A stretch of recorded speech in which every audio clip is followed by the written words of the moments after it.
بسم اللہ الرحمن الرحیم، السلام علیکم دوستو۔ ایک بہت ہی کامیاب مجسمہ بنانے والے سے کسی نے پوچھا، کاریگر سے، کہ آپ مجسمہ کیسے تخلیق کر لیتے ہیں، اتنا خوبصورت مجسمہ؟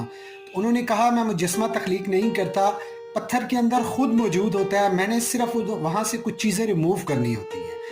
تو ہماری لائف میں بہت ساری ایسی پرابلمز آتی ہیں، بہت ساری ایسی سچویشنز آتی ہیں جہاں پہ ہم پریشان ہو جاتے ہیں۔ اگر اس کو نکھارنا چاہتے ہیں، اگر اس کو بہتر کرنا چاہتے ہیں، تو آپ بھی لائف میں کچھ ایسی چیزیں ریموو کریں، کوئی نیگیٹو تھاٹس ریموو کریں، کوئی نفرتیں ریموو کریں، کوئی اپنی ہیبٹس ریموو کریں، ہیبٹس کو چینج کریں۔ بہت ساری چیزوں کو چینج کرنے سے، اپنے اندر سے نکالنے سے آپ کی لائف میں ترقی آ سکتی ہے، آپ کے ریلیشن شپ کامیاب ہو سکتے ہیں، آپ کا کیریئر سٹرونگ ہو سکتا ہے، ایون کہ آپ جو کرنٹ کیریئر میں اس میں گرو کرنا چاہتے ہیں تو بہت ساری ایسی عادتیں چھوڑنی ہوں گی جس سے آپ اپنے آپ کو گرو کر سکیں۔